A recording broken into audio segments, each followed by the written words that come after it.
Hello everyone, you all are watching ISP simplified. और general science and tech वाली portion में EPFO, EO, AO या फिर APFC के पेपर में कैसा क्वेश्चन पूछता है, किस तरह के क्वेश्चन पूछता है, ये हम लोग अभी देखने वाले हैं। मार्क्स अगर देखा जाए तो 10 to 15 ऑन एन एवरेज दोनों पेपर में आपको पूछेगा। आप इसको एक्सक्लूड नहीं कर सकते हो। शॉर्ट टर्म में पढ़ो, अगर आपकी बैकग्राउंड नहीं है तो भी आप इसमें मार्क्स आराम से उठा सकते हो। क्वेश्चन बहुत ज़्यादा टफ नहीं पूछता है। जैसे मैं आपको एग्जांपल देता हूँ, मान लो एक नैनोटेक की बात कर लेते हैं हम लोग, ठीक है। मानते हैं एक नैनोटेक मटेरियल है। नैनो अगर आप जानते होगे तो नैनो की साइज होती है 10⁻⁹ मीटर। अब मुझे एक बात बताइए, अगर मेरे पास एक स्पेसिमेन है, ठीक है, एक स्पेसिमेन कहने का मतलब कोई भी क्रिस्टल ले लीजिए, मैं क्यूबिकल ले लेता हूँ, आप कुछ भी ले सकते हो, ठीक है। ये जो क्रिस्टल है इसको मैंने नैनो में कन्वर्ट किया, तो इसमें से अगर मान लीजिए, हाँ, इसमें से अगर मैं एक नैनो पार्टिकल को निकाल के इसको अगर जूम करता हूँ तो मेरा दो क्वेश्चन है आपसे। पहला क्वेश्चन आपको ये बताना है कि मान लीजिए ये जो स्पेसिमेन एक्स था, ये या जो इससे जो नैनो पार्टिकल निकला वाई, क्या दोनों की फिजिकल, केमिकल और बायोलॉजिकल कैरेक्टरिस्टिक मैच करेगी? पहला क्वेश्चन। दूसरा क्वेश्चन मैं आपसे पूछता हूँ, इसकी सरफेस एरिया, इसकी surface area with contrast relationship with their coexistence, आपको ये बताना है दोनों में से किसकी सरफेस एरिया ज़्यादा टच करेगी एनवायरनमेंट से। तो मैं आपको बताता हूँ कि अगर मान लीजिए किसी भी स्पेसिमेन का अगर हम लोग उसके नैनो पार्टिकल को निकालते हैं बाहर, तो उसकी जो कैरेक्टरिस्टिक होती है ना, biological characteristic, biochemical characteristic, physical characteristic, chemical characteristic, सारी की सारी इस मटेरियल से डिफरेंट मिलेगी। मतलब क्या हुआ, आप समझ लो इस पार्टिकल से, इस क्रिस्टल से मैंने एक मटेरियल निकाला और वो ऐसी कैरेक्टरिस्टिक शो कर रही है जो कि इसमें थी ही नहीं। तो इसका क्या मतलब हुआ कि अरे ये तो बहुत अजीब चीज़ हो गया। मतलब मैंने जो क्रिस्टल डिज़ाइन किया, जो मैंने नैनो पार्टिकल को निकाला, अब एक चीज़ समझिए, कोई भी एक मटेरियल है जिसकी पर्टिकुलर कैरेक्टरिस्टिक है, उससे अगर हम लोग डिफरेंट टाइप की कैरेक्टरिस्टिक को निकाल ले रहे हैं तो ये कितना बहुत बड़ा एक्सपेरिमेंट है ना, बहुत बड़ा रिसर्च भी है। तो ये हुआ नैनो मटेरियल। देखिए, मेरा ये बताने, इतना ज़्यादा बताने का सिर्फ एक मात्र एक रीज़न है कि मेरा कहने का ये मतलब कि आपको नैनोटेक या नैनो मटेरियल में सिर्फ ये पता नहीं होना चाहिए कि उसकी पार्टिकल 10⁻⁹ मीटर होती है। ये हो गया आपको एसएससी, रेलवे, बैंकिंग का क्वेश्चन। अब हमें करना है ईपीएफओ का क्वेश्चन, तो थोड़ा सा उसमें डीप डाइव जाना पड़ेगा, ठीक है। कंसेप्चुअल क्लैरिटी आपका होनी चाहिए। मेरा ये बताने का सिर्फ और सिर्फ यही मकसद था। चलिए, अब हम आप चलते हैं कौन कौन सी टॉपिक काफ़ी इंपॉर्टेंट है उसको समझने के लिए, ठीक है। तो basically general science and tech वाले पोर्शन में 10 to 15 मार्क्स की क्वेश्चन आपको पूछी जाएगी ईपीएफओ, एओ और ईओ एग्जाम में, as well as APFC exam में। दोनों एग्जाम में अगर देखा जाए तो कंटेंट लगभग सेम है। 15 मार्क्स, 10 to 15 मार्क्स रिवॉल्व करता है इधर से उधर, ठीक है। अब मैं आपको बताता हूँ सोर्स क्या यूज़ करना है। देखिए, plain and simple source, time बहुत ज़्यादा नहीं है लेकिन मार्क्स आपको लाना है। प्लेन एंड सिंपल सोर्स की बात करें तो मेरे अकॉर्डिंग सबसे बेस्ट बुक है, वो है आपको घटना चक्र। घटना चक्र की ऑब्जेक्टिव की बुक आती है, ठीक है, ऑब्जेक्टिव की बुक आती है। इसमें थ्योरेटिकल पोर्शंस भी होता है कुछ। देखिए, जो थ्योरेटिकल पोर्शन होता है ना, वो क्वेश्चन के साथ ही उसके एक्सप्लेनेशन पार्ट में दिया रहता है, तो आपको ज़रूरी नहीं है कि थ्योरेटिकल पार्ट पढ़ना। और अगर आप थ्योरेटिकल पार्ट पढ़ लेते हैं तो आपको हर क्वेश्चन की एक्सप्लेनेशन देखने की ज़रूरत नहीं है, ठीक है। तो बेसिक फिजिक्स की बात करें, और एक चीज़ मैं आपको बता दूँ, मतलब अगर आप आईएसपी सिंप्लीफाइड के टेलीग्राम चैनल पर जाओगे तो वहाँ पे मैं घटना चक्र डाल दिया हूँ। आई दृष्टि की वो पिक्टोरियल वाली है, देखता हूँ अगर मुझे साइंस की वो वाली मिल जाती है, क्वेश्चन बैंक वाली, तो वो भी मैं डाल दूंगा। प्लेलिस्ट चेक करना आप, वहाँ पे आपको फिजिक्स एंड केमिस्ट्री, इसकी घटना चक्र आपको मिल जाएगी। इसको आप अगर चाहो तो जनरल साइंस के लिए यूज़ कर सकते हो वहाँ से डायरेक्टली। अब टॉपिक्स कौन कौन सा यूज़ करना है ये मैं आपको बताता हूँ, क्योंकि टॉपिक्स को देखना ही बहुत ज़रूरी है। तो पहली टॉपिक फिजिक्स में यूनिट्स एंड मेजरमेंट, ठीक है, जिसको कहते हैं MLT, mass length and time system.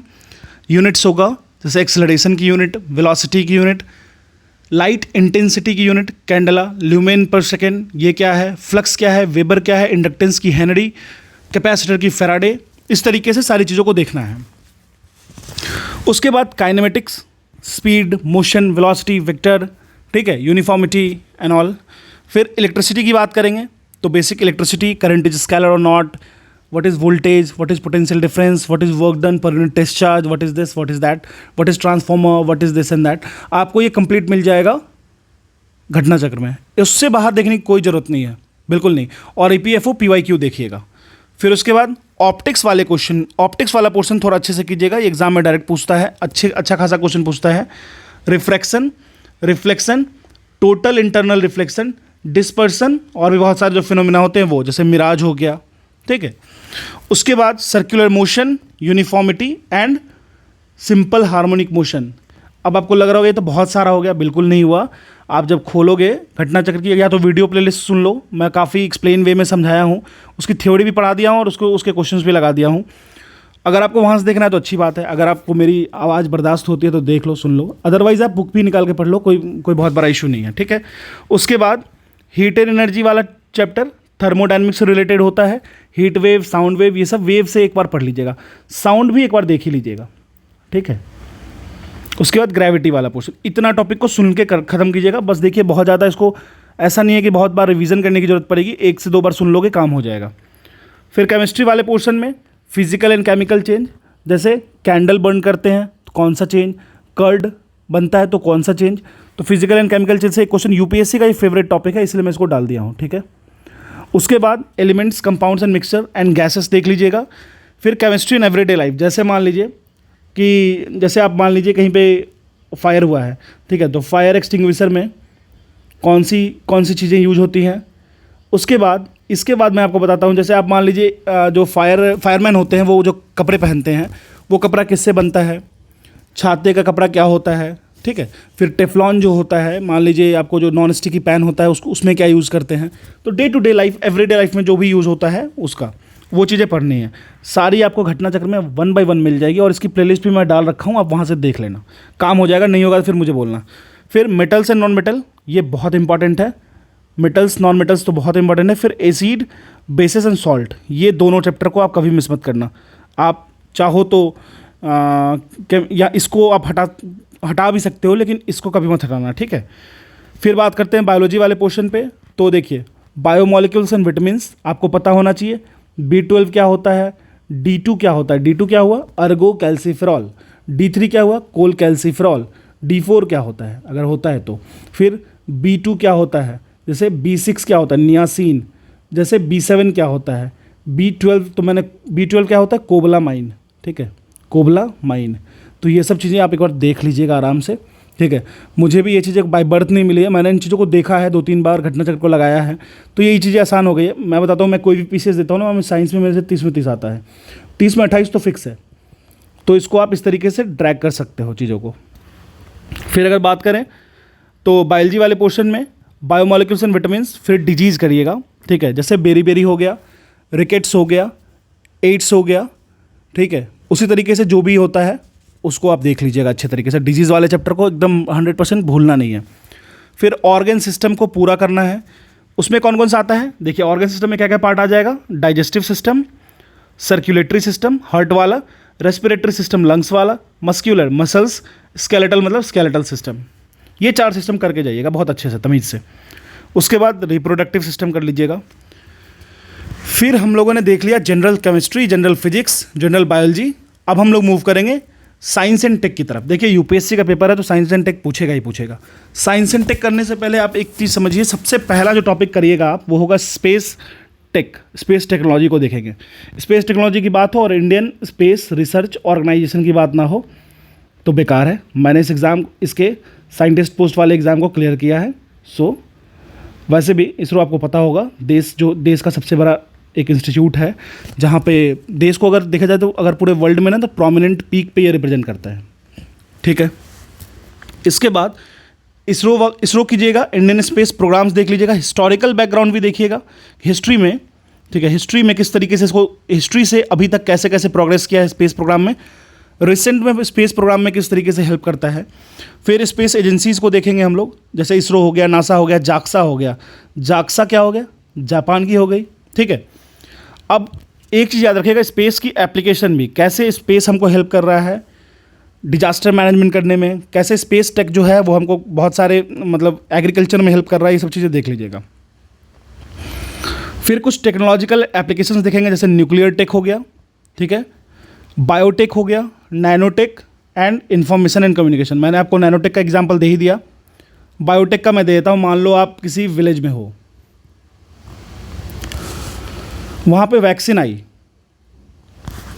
आई 2 लाख, गांव आते आते तक 50,000 वैक्सीन ख़राब हो चुकी थी, क्योंकि उसकी सपोर्ट कैरियर वैक्सीन को एक पर्टिकुलर टेम्परेचर, एक पर्टिकुलर प्रेशर चाहिए, एक चैम्बर चाहिए, तो वो प्रोवाइड नहीं हो पाया गांव में, ठीक है। तो हम लोग क्या करेंगे, बायोटेक की यूज़ से उसको मॉडिफाई करेंगे, उसके कैरेक्टरिस्टिक को मॉडिफाई करेंगे। किस तरीके से मॉडिफाई करेंगे? मॉडिफाई करने का ये मतलब हुआ कि हम लोग उसकी टेम्परेचर और प्रेशर को इस तरीके से एग्जिस्ट करवा देंगे जिससे वो ख़राब ना हो, ठीक है। उसी तरीके से जीन मॉडिफिकेशन होता है, बीटी कॉटन होता है, आपको पता ही है। तो ये सारी टॉपिक इतनी कर लीजिए, आप पक्का EPFO एग्ज़ाम में 12-14 मार्क्स अगर अच्छे से तमीज़ से कर लेते हो तो 15 में 15 भी ला सकते हो, लेकिन मैं 12 to 13 मार्क्स कहीं नहीं जाने दूंगा अगर इतने टॉपिक को अच्छे से कर ले रहे हो तो। प्लेलिस्ट मैंने ऑलरेडी बता रखा है, फिजिक्स की पूरी प्लेलिस्ट पड़ी हुई है, केमिस्ट्री की भी जितनी इसमें टॉपिक है वो सारी पड़ी हुई है, आप दोनों को देख लेना, मैं दोनों डाल भी दूंगा। आप एक बार चैनल को, और एक और चीज़ यार, आप लोग मतलब पड़ी रहती है चैनल पे फिर भी PDF मांगते हो, एक बार सर्च करो यार। आप लोग ग्रेजुएट हो, आई होप कि आप लोग ग्रेजुएट हो, आप लोग सर्च कर सकते हो उसको, थोड़ा सा तो मतलब खुद से खोजा करो उसमें, ठीक है। और रही बात वीडियो की, देखिए मैं कल 3 बजे वीडियो बना के सोया हूँ, सुबह मैं उठा भी नहीं हूँ, लोग कह रहे हैं और अगली वीडियो डालो यार, साइकिल होता है ना, ठीक है। चलिए ठीक है, मैं जो भी चीज़ होगा मैं डाल दूंगा, जैसे जैसे मौका मिलेगा, मुझे जितना मौका मिल रहा है मैं डाल दूंगा। आंसर राइटिंग प्रोग्राम में आप लोग खुद से भी पीर टू पीर चेक करने की कोशिश कीजिए, जो मेरा टाइम मिलेगा वो मैं कर ही दूंगा, ठीक है। This is all about general science part and science in tech part for EPFO exam. For more stay tuned. और हाँ, शेयर जरूर कर दीजिएगा, सब्सक्राइब कर दीजिएगा, हालांकि ये बोलने में बहुत बेकार लगता है। चलिए, थैंक यू।